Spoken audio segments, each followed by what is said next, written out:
Labą dieną, gerbimieji. Petras Zykas, Klaipėda. Ką tik baigęs konferenciją Vilniuje, kurioje dalyvavom kažkur apie 200 su virš žmonių. Dalyvavo nemaža dalis iš Klaipėdos, nemaža dalis iš kitų Lietuvos miestų.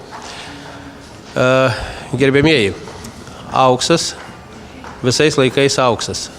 Prieš 1000 metų buvo auksas, šiandieną yra auksas. Biznis, kuris turi tikrai auksinę gyslą, kurio jūs visi galit pasinaudoti vienareikšmiškai.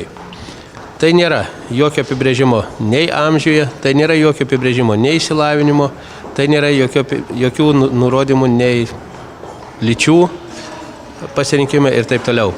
Nuo 16 metų kiekvienas žmogus mąstantis, žinantis, ko nori ateityje, puikiausiai gali pasinaudoti šitą situaciją ir pagerinti savo finansinę padėtį.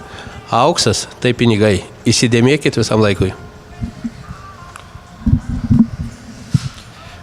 Giedrius Balandis, Klaipėda. Konferencijose reikėtų dalyvauti vien dėl to, kad gaunama daug naudingos informacijos, ką galima sugrįžus papasakoti savo komandos nariam. Tai ką, tiek, dėkui. Labą dieną, Jolanta Venskienė, Klaipėda. Auksas tai pinigai. Norint susikurti savo geresnę ateitį, kurie galvoja į priekį, tai prašom, domėkitės.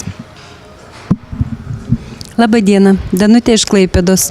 Noriu pasakyti visiems savo klaipėdiečiams, kad pamatytumėt, kur mes esam ir prašom pas į mūsų komandą ir žinoti, ko norit gyvenime. Nes auksas tikrai tai galimybės į ateitį, tai investicija į vaikus ir į geresnį gyvenimą. Ačiū.